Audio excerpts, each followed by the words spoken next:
오늘 우리에게 주시는 하나님의 말씀은 요한복음 5장 24절에서 25절 말씀입니다.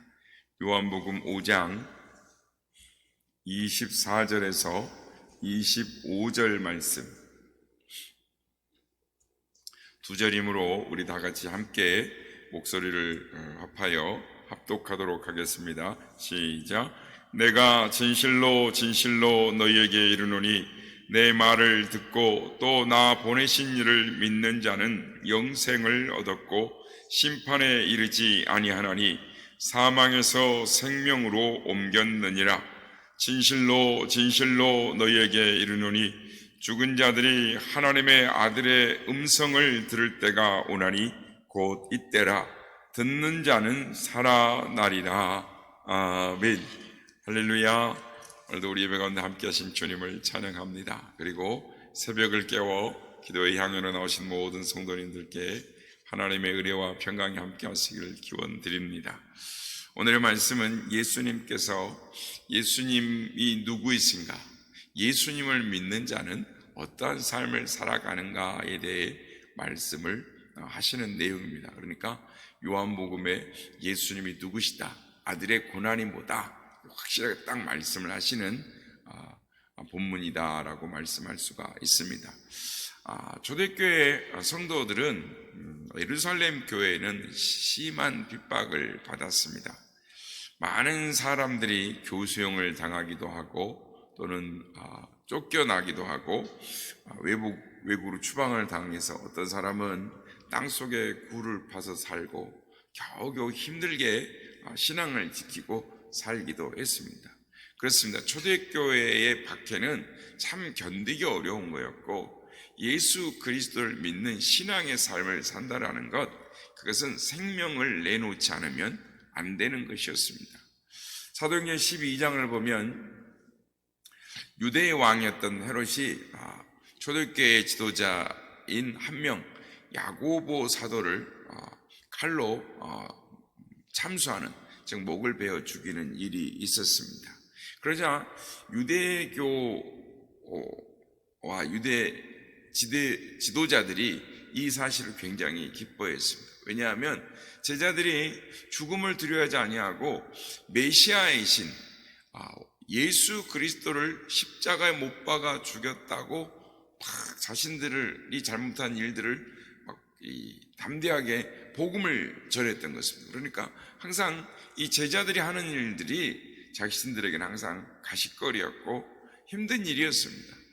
그랬는데 헤롯이 초대교회 지도자인 야고보 사도를 갖다가 죽여주니까 기뻤던 것입니다. 그런데 헤롯은 에돔 사람입니다. 그러니까 유대 사람들에게 인기를 얻기 위해서, 그러니까 유대교 사람 지도자들도 좋아하고 유대인들도 좋아하는 모습을 보면서 초대교회 지도자인 베드로 사도도 잡아서 죽이려고 했습니다. 그런데 유대인의 명절상 무교절, 그러니까 유대인의 기간, 유대인의 유월절 기간에는 사람을 죽이지 않죠. 예수님을 십자가에 못 박았던 그때도 유대인의 명절이 무교절이 시작하려고 했기 때문에 관정에 안 들어가려고 했던 거 아니겠습니까?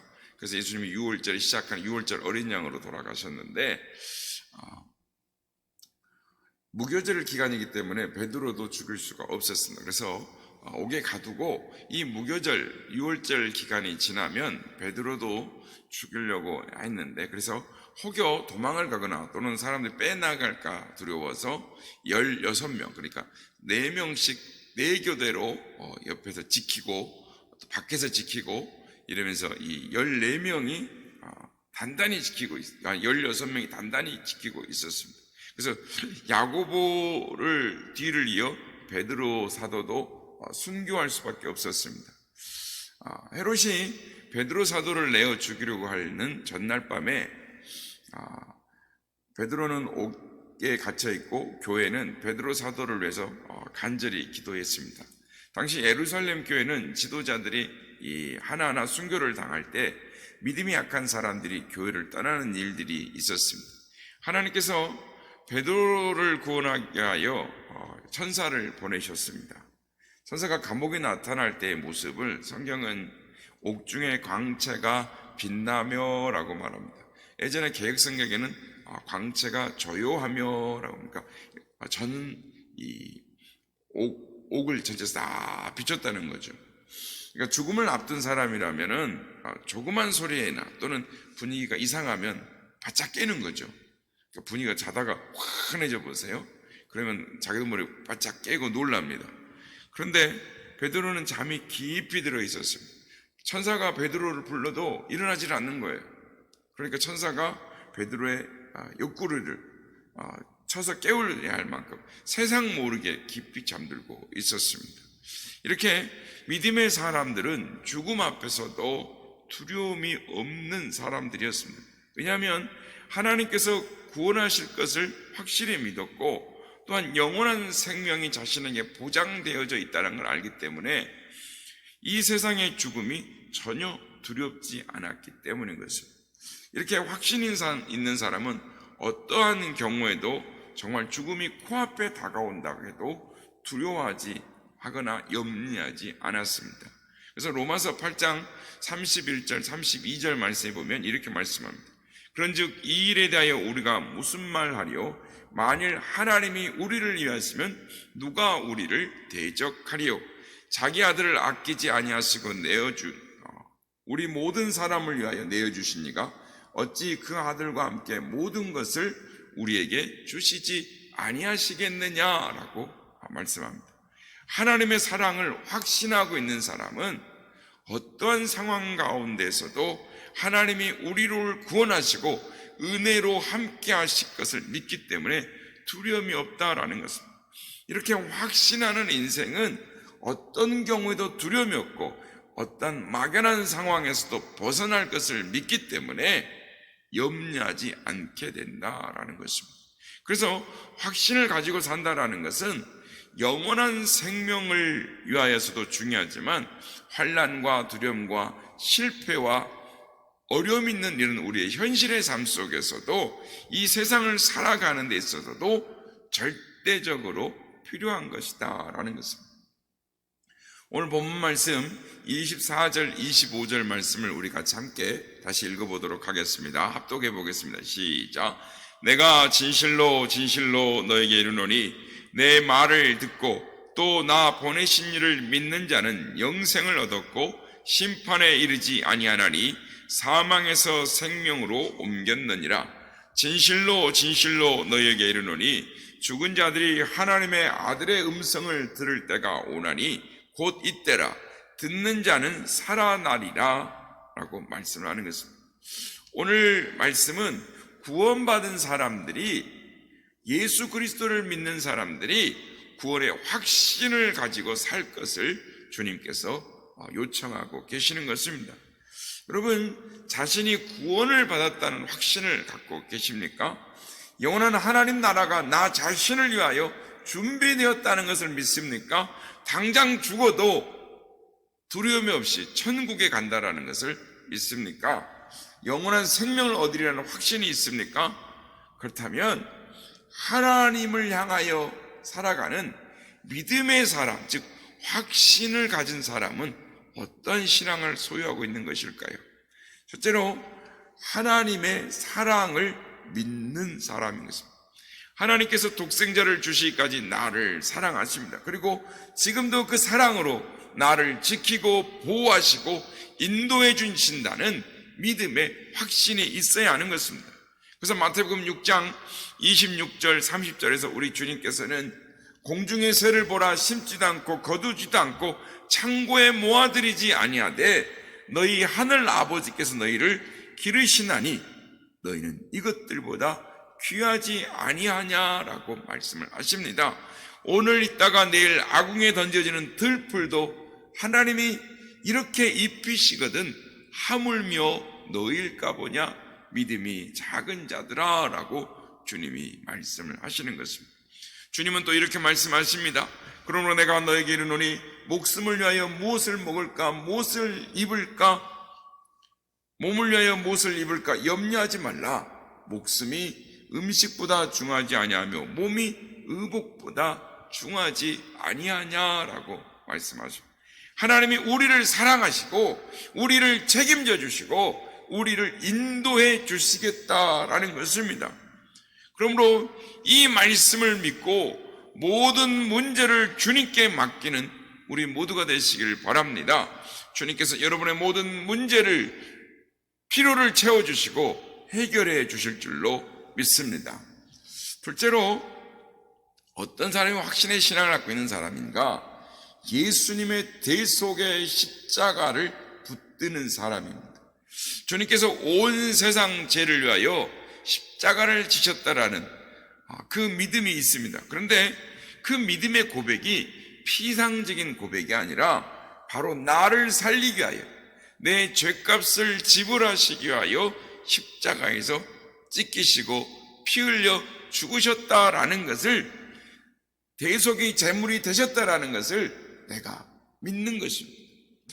많은 사람들 중에 예수님께서 세상의 많은 사람들의 죄를 위하여, 세상을 위하여 십자가에서 죽으셨다라는 것을 인정하면서도 그 십자가가 나 자신을 위한 것이라는 것을 믿지 못하는 사람들이 있습니다.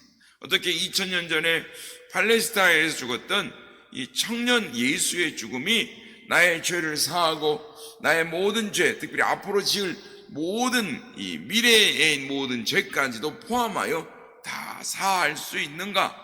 이거를 믿지 못하고 의심 속에 방황하는 사람들이 의외로 많이 있다라는 것입니다.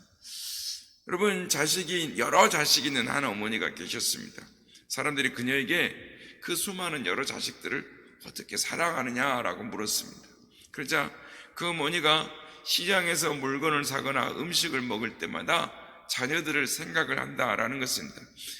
이것은 큰아이가 좋아하는 음식, 이건 둘째 아이한테 필요한 건데, 우리 셋째한테는 이게 셋째는 매운 음식을 좋아하는데, 우리 넷째는 무엇을 좋아하는데, 이건 필요한데, 이러면서 자녀들을 생각한다라는 것입니다. 그래서 엄마는 무슨 일을 하든지 물건을 사거나 음식을 먹거나 만들 때에 자신의 자녀들을 생각하면서 어떤 일들을 한다라는 것은 그렇습니다.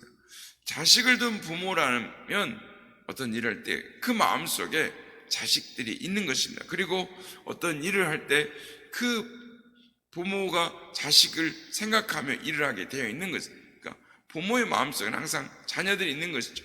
그래서 이 부모의 사랑을 깨달은 자녀들은 사소한 것에도 부모의 사랑으로 깨닫고 감사하는 것입니다. 그렇습니다. 부족하고 한계가 있는 사람도 자식을 사랑해서 무언가를 하고 모든 일을 마음에 품고 있는 것처럼, 하물며 전능하신 하나님이시며 구주가 되시는 예수님께서 십자가에서 생명을 던지시면서 우리를 구원하시기 위하여 희생 제물이 되었다라는 것, 그거는 사실 정말 믿기 어렵지 않은 것입니다. 우리가 믿는 예수님은 전지전능하신 하나님이십니다. 그리고 그분은 우리를 위하여 자신의 생명을 내어놓으시면서 우리의 구원의 길을 열어놓으셨습니다. 그러므로 누구든지 믿기만 하면 그 은혜를 누릴 수가 있는 것입니다. 예수님은 분명히 바로 나 자신을 위하여 십자가에서 구속의 제물이 되셨습니다. 이 사실을 온전히 믿으시는 우리 모두가 되시길 주의 이름으로 축복합니다. 셋째로, 하나님을 향하여 확신이 있는 사람은 언제나 하나님께서 우리와 동행하신다라는 것을 믿는 사람입니다. 하나님의 영이신 성령께서 언제나 우리를 돕는 보혜사로서 구체적으로 우리의 삶에 함께 하시는 것입니다. 막연하게 있을 수도 있다, 있을 것이다 라는 것이 아니라 아주 구체적으로 우리의 삶에 함께 하시며 우리의 문제 때문에 함께 괴로워하고 아파하시는 하나님이시다라는 것입니다. 로마서 8장 26절에 보면 이와 같이 성령도 우리의 연약함을 도우시나니 우리는 마땅히 기도할 바를 알지 못하나 오직 성령이 말할 수 없는 탄식으로 우리를 위하여 친히 간구하시느니라 라고 말씀을 하시는 것입니다. 성령께서 지금도 우리를 위하여 구체적으로 우리의 삶 가운데 개입하여 주시고, 우리가 아파할 때 우리보다 더 아파하시며 안타까워하시고 우리를 위해 기도하고 계신다라는 것입니다.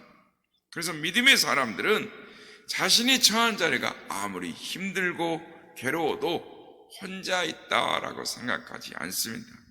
언제나 함께 하시는 분이 있고, 또 그분이 나를 돕는 자라는 신앙을 가지고 있기 때문에 결코 어려움과 고난 가운데서도 낭망하지 아니하고, 환난과 핍박 가운데서도 좌절하지 아니하고 믿음으로 승리할 수가 있는 것입니다.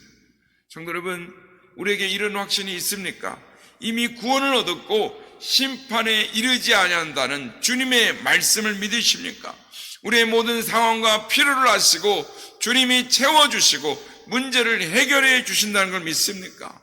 어떤 어려움과 고난 속에서도 우리를 홀로 놔두지 아니하시고 우리와 함께하여 주시고 구체적으로 우리의 삶 가운데 개입하시고 함께 하신다는 사실을 우리는 믿어야 하는 것입니다. 이렇게 하나님의 말씀을 조금도 의심하지 않을 때 우리를 향하신 하나님의 뜻이 우리의 삶 가운데 이루어질 것을 기대하게 되는 것입니다.